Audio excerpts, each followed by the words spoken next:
This channeling is from November 8th, 2008. Question from the group. Throughout the law of one material, Ra speaks often of the entity as a single, indivisible unit. They speak of the entity evolving, the entity doing this thing or that, and the entity making this choice or that choice. Who is the entity that makes choices and is responsible within the incarnation? Is this the conscious self, the subconscious self, or the undivided whole entity? I ask because the activities Ra says that the entity enjoys seem often to occur well below the threshold of consciousness awareness. How far into the spectrum of choice does the conscious self's responsibilities extend? What exactly is the proper role of conscious, waking self? Carla channeling. We are those known to you as the principle of Quo. Greetings in the love and in the light of the one infinite Creator, in whose service we come to you this evening. It may seem that we come to you from far away, and yet we come to you from within your very being, moving through the various layers of mind to make a collaborative contact with this instrument in this group. We are very pleased to have been called to the circle of seeking, and we are glad to offer our humble thoughts on this most interesting subject of who an entity actually is and what role the conscious waking self has in the great drama of the wheel from Alpha to Omega and to Alpha again. As always, we would request that you use your discrimination as you listen to or read these words. We are prone to error, as are all of those who work within the illusions of space and time. And we would not wish to create confusion within your path. Consequently, we ask that you keep those thoughts that resonate to you and discard the rest.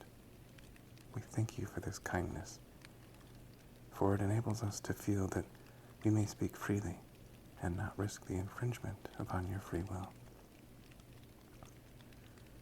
Your query, my brother, moves deeply into the texture and fabric of the law of one and into the paradox of oneness.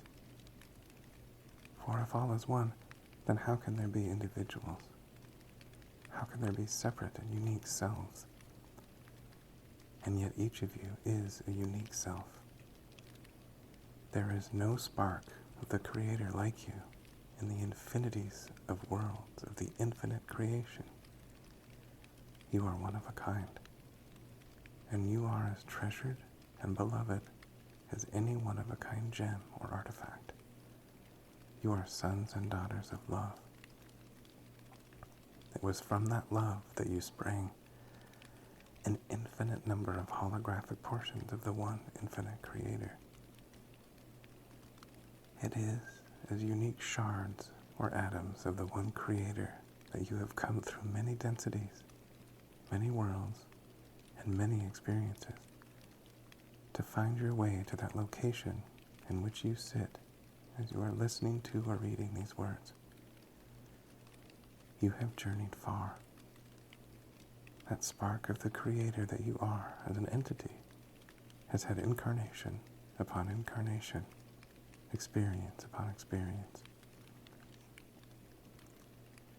Each time that you have finished an experience and moved back into the inner planes in order to heal your incarnation and to plan your next incarnation, you have chosen portions of the whole self that you are, which we sometimes call the soul stream.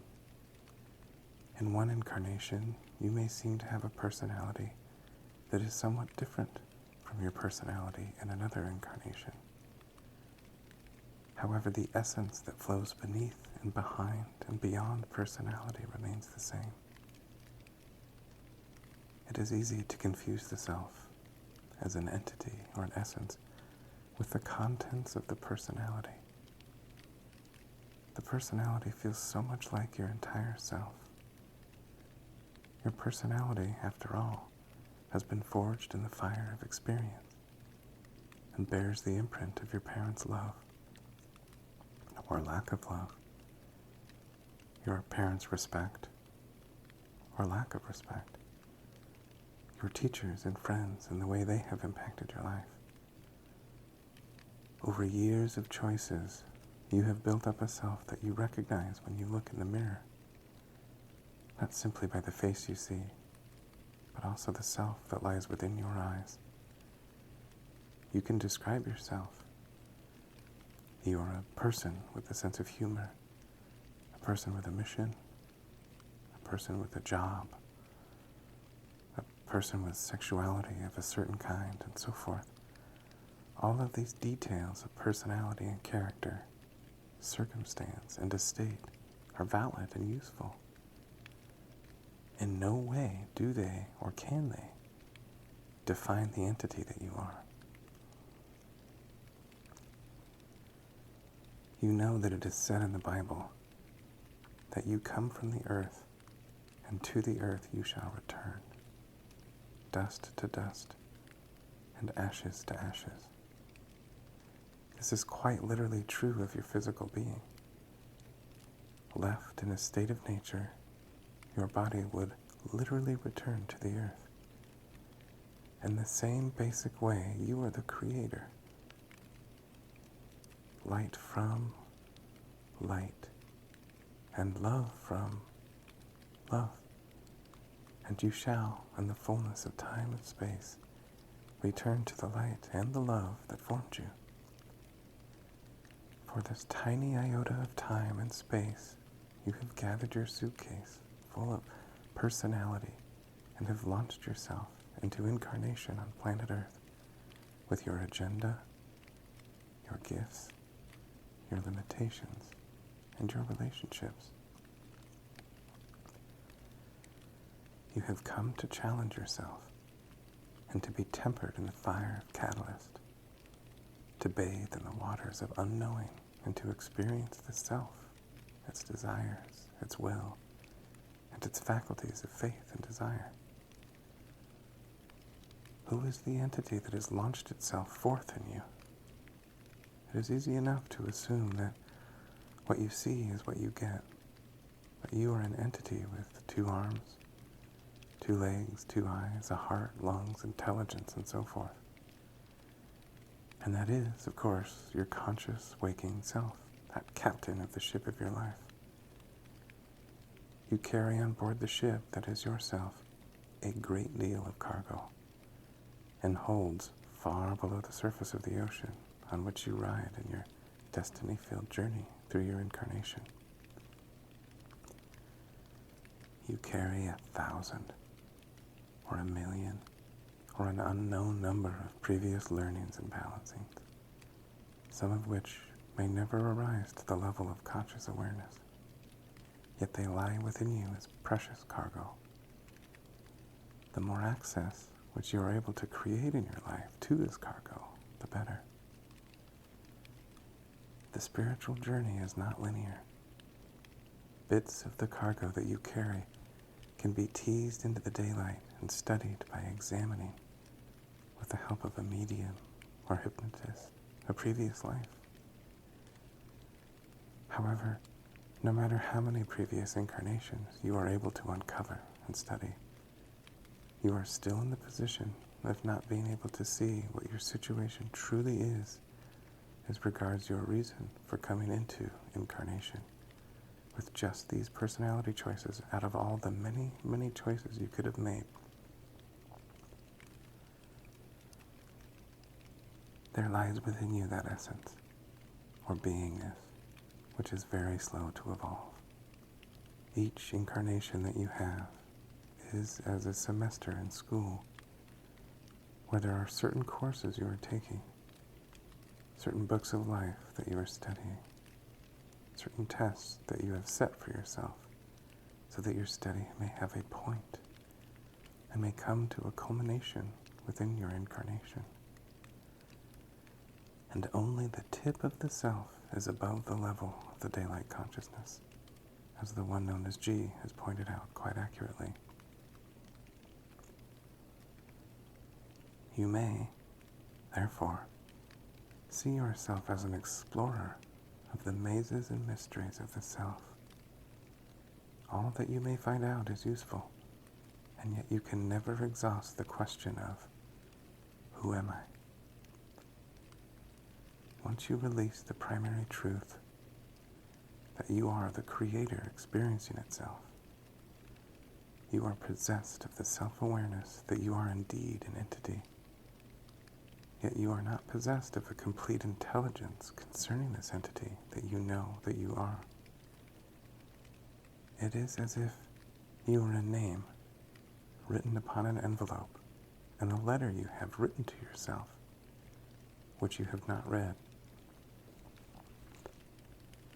And so you hold up the envelope and you say, I know I am here. I have a letter with my name on it. But you cannot read that letter. You tuck that letter of self away for this incarnation that you are experiencing, and you set about discovering yourself as you make your choices and live your life. There are those within your density who have penetrated quite deeply into the portion of their essential selves that lie below the waterline of the waking consciousness. As the one known as G has said earlier in the conversation preceding this meditation, the contemplation that continues creates its own space with more and more definition. Each added minute and hour of contemplation brings one to a deeper state of awareness. Not a state of awareness that explodes with linear knowledge, certainly, but a deeper state that begins to flower and open to the present moment. It is in that present moment that the waking consciousness is able to relax and allow the deeper portions of the self to speak, not in words, but in crystallizations and radiations of articulated energy. The waking consciousness is to the fuller consciousness of a self-realized entity as black and white is to color. The everyday life can be lived in grayscale, and there was always the temptation to remain on the surface and enjoy the grayscale, for it is comfortable. The life that is lived on the surface can be far more easily controlled than the life of one who wishes to plunge deep into the treasure troves of his own being and open the self to the book of wisdom that is hidden within those stores that are so carefully tucked away below the waterline, below the waking consciousness. It can be a very painful thing to open oneself to the vivid colors of unknowing. The intellect can batter itself against that unknowing, ceaselessly attempting to make sense of infinity and eternity. Yet no matter how keen the intellect, attempting to order the mysterious and paradoxical self is attempting to harness a whirlwind or lasso a mustang running free. The best that you can do is to launch yourself fearlessly onto the back of whatever mustang that you find as you explore the treasures within the hold of your ship and let it go where it will. Let it take you to the colors and the textures and the feelings of which you know not, so that you may experience yourself more and more deeply, more and more keenly, less and less articulately. It is as though that ship, that is you as an entity, must move through underground passages where there is no light, where you cannot navigate with anything but your intuition and your rock-solid knowledge of who you are. And here we come again into the paradox of unknowing and knowing. For even though you cannot, in your waking consciousness, experience or know who you are in the entirety of yourself, At the same time, you are not only capable, but are asked by the life itself to gather your feet under you and declare yourself in positive and clarion terms. Those who are wise relate themselves to the infinite Creator of which they are a part, and then describe themselves in terms of the deepest portion of self which they have been able to plumb. Thusly, this instrument says that she is a servant of the one infinite Creator, a child of love, one who wishes with all of her heart to serve and to follow her beloved. These are vague, murky terms that do not limit the self or classify the self in linear ways. This kind of expression of selfhood is more about attempting to describe the heart of the self in ways that have more to do with feelings than with objects, that have more to do with faith and will than with a career, a marriage, or any of those ways in which the waking consciousness identifies itself. We do not tell you what portion of your whole self that you are able to realize within incarnation, because the possibilities are endless.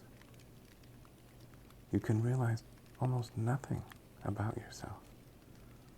Or as you seek and seek again, you can come to encompass and contain an awareness that has no words, but has many feelings about the self, that moves quite deeply into the whole self that lies beneath the waking consciousness. What part of this could be called the entity? Indeed, the very word entity means the whole self, the entire self.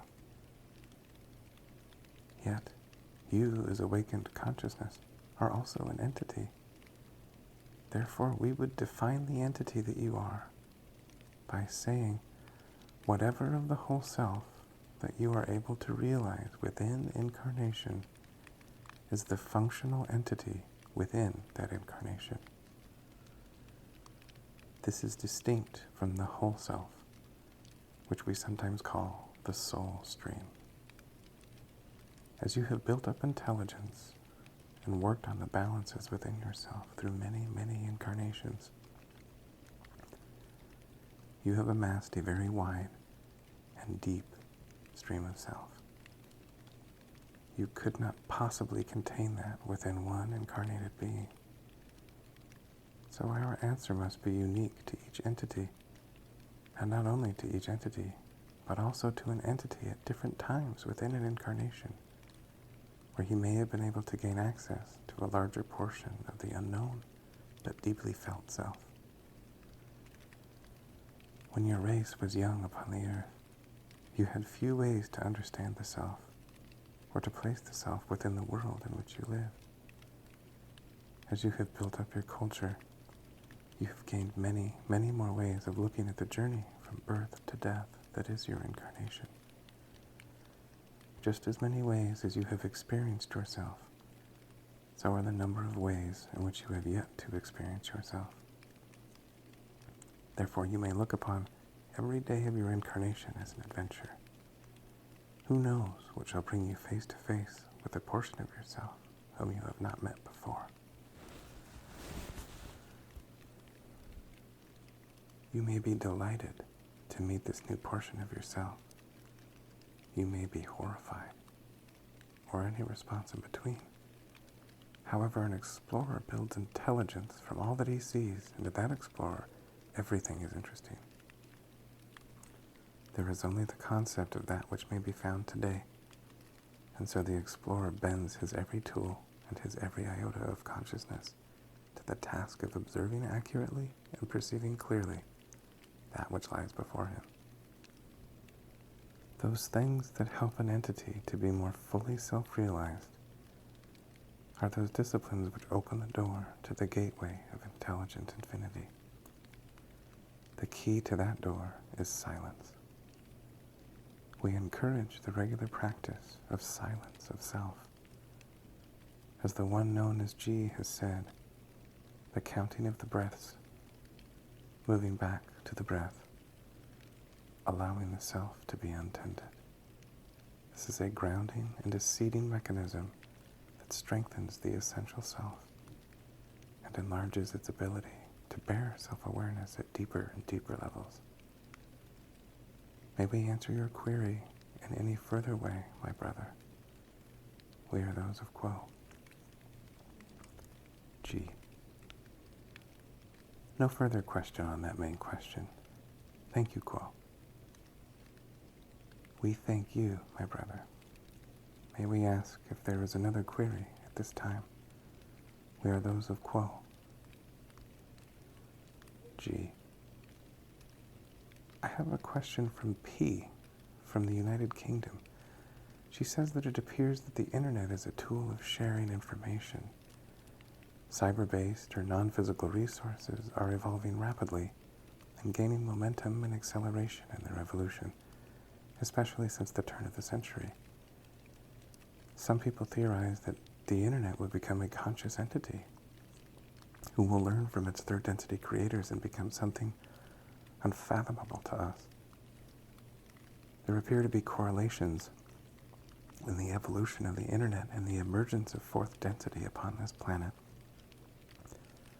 However, fourth density, as I understand it, is about the awakening of Christ consciousness between people, which does not require technical expertise or machines. Is there a correlation between the evolution of the internet on the planet and the emergence of this social memory complex? How does this affect the people who have no access to advanced technology, such as computers, but are evolving along their spiritual path? We are those of Quo, and are aware of your query, my brother. May we say to the one known as P that there is a correlation between the internet and its endless sources of human knowledge and the fourth density consciousness, but it is tangential. Let us explain. To an observer, such as the one known as P, the faculties of the World Wide Web feel like fourth density consciousness, in that there is an interlocking awareness of far more things than can be known by one person. It is a kind of social memory. It is an intriguing concept that this large database might organize itself into a living entity. Yet this is not the nature of the database. The organizing faculties are not there to articulate this mass of knowledge into that which is self-aware. The social memory complex of fourth density grows from the beginnings, which are shared by the internet, and the consciousness of all those within a fourth density environment. That is, the shared database of awareness and knowledge. Yet, whereas there is no polarity to an internet database, there is a unified, harmonized polarity to the shared knowledge of a society of seeking souls. Whereas a database cannot access itself, the social memory complex database, if you will, is accessed by all of those within that society. You, as a third density society upon planet Earth, having reached nearly the end of third density, exist now as a social complex. You are fully aware of your global population and the databases and artifacts of that social consciousness. Yet you do not have shared memory. You have not yet come together and developed a vector for your desire and your seeking as a people. There are the trembling and accelerating glimpses that each of you has of how it would feel to be truly one with those of your culture, so that you could collaborate together and create the world of your dreams, the world of your visions. Yet the veil is heavy, and it is difficult to find visionary people that create a critical mass of inspiration and direction.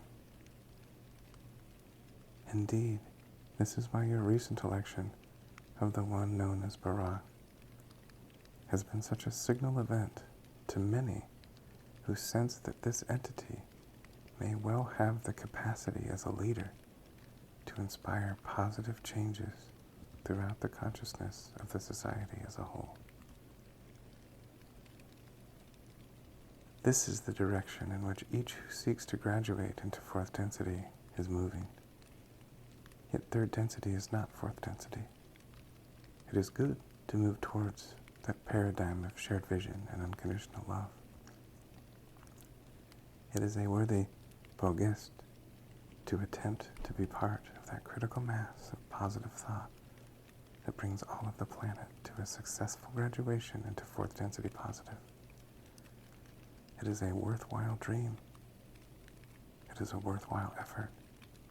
And we wish you the joy of being that knight who wears the armor of light and moves toward the sun of unconditional love and compassion. As to the plight of those with no access to computers, because they have lived their entire lives as indigenous people, we may assure the one known as P that these entities are far more close to graduation into fourth density positive, for the most part, than those who must bear the burden of civilization and the endless ramifications of human knowledge. There is more truth, knowledge, and learning in one who knows the moons, the suns, the stars, the animals, the planets, the ocean, and the wind than there is in all of the books and all of the libraries of your world. May we answer you further, my brother. G. D has a question. He says, I have been having memories of different worlds, and even being of different sentient species and performing tasks on different worlds designed to increase the harvest. I remember past lives, both here and on other worlds. I believe I am a wanderer and a pre-incarnate, one who incarnates early in third density to readjust to third density life, in preparation for this present period where spiritual evolutionary advancement is occurring. I feel in my heart that these memories are real, and I would like to ask Quo to confirm this. We are those of Quo.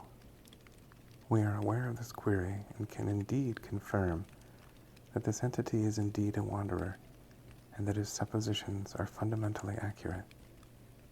May we ask if there is a final query at this time? We are those of Quo. G.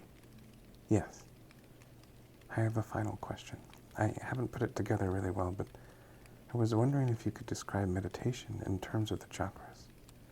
That is, when the entity is successfully in that place wherein the entity watches its own thoughts arise and fall without attachment and without aversion, watches sensations, watches whatever occurs in that manner, in that detached space, what's happening in terms of the chakras? We are those of Quo, and are aware of your query, my brother. When one is accessing the gateway to intelligent infinity, one has been able to open the chakra system so that there is no blockage, overactivation, or narrowing that would prevent the infinite love and light of the one Creator from moving through the red, orange, and yellow chakras and into the heart. The essential self rests in the open heart while the seeker uses the faculties of will, faith, and purified intention to move through the blue and indigo energy centers and through the violet to the gateway. If you can picture the characteristics of a flame from a candle, you can see the chakra body as a whole in a kind of rounded form that varies a bit, yet is always solid flame in the center. At the gateway, the self comes to a point of focus that then is ignited into another flame as it approaches and goes through the gateway, so that there is a mirroring of the flame beyond the gateway and the flame of the chakra system, which is intimately tied into the earthly self, which is approaching the gateway. At The 0 point is the gateway itself. In a way, one could say that the essential self during such times is poised precisely where those two flames meet. It could even be suggested that this is the true nature of the self in incarnation, for as the earthly self moves in essence through the gateway to access that which lies beyond it, the self is that which joins all worlds, the inner and the outer, the higher and the lower, and so forth, and completes many circuits to create a unique point of connection between all worlds, living, breathing, fragile, yet infinitely powerful. May we answer you further, my brother. We are those of Quo. G. Just a real quick follow-up, Quo. Are you equating accessing the gateway to intelligent infinity with the state of meditation that I described? We are those of Quo. This is not precisely correct, my brother. We include in the gifts the gateway has to offer that of the meditation which reaches beyond the self and brings back from the gateway guidance, inspiration, and even information. However, there are many other gifts which the gateway has to offer. Consequently, we spoke of the purified intention as being a part of this setup as to what the self looks like within meditation. A healer, or one who wishes to teach, for instance, will be accessing different portions of the riches beyond the gateway. However, the organization and look of the chakra body will be the same. May we answer you further, my brother. We are those of Quo. G. That is rich material for follow-ups, and I will ask at a later time. Thank you. We thank you, my brother. We find that the energy within this group is waning, and therefore we would bid our leave of this instrument and this group, leaving each, as always, in the love and in the light of the one infinite Creator. We are known to you as the principle of Quo.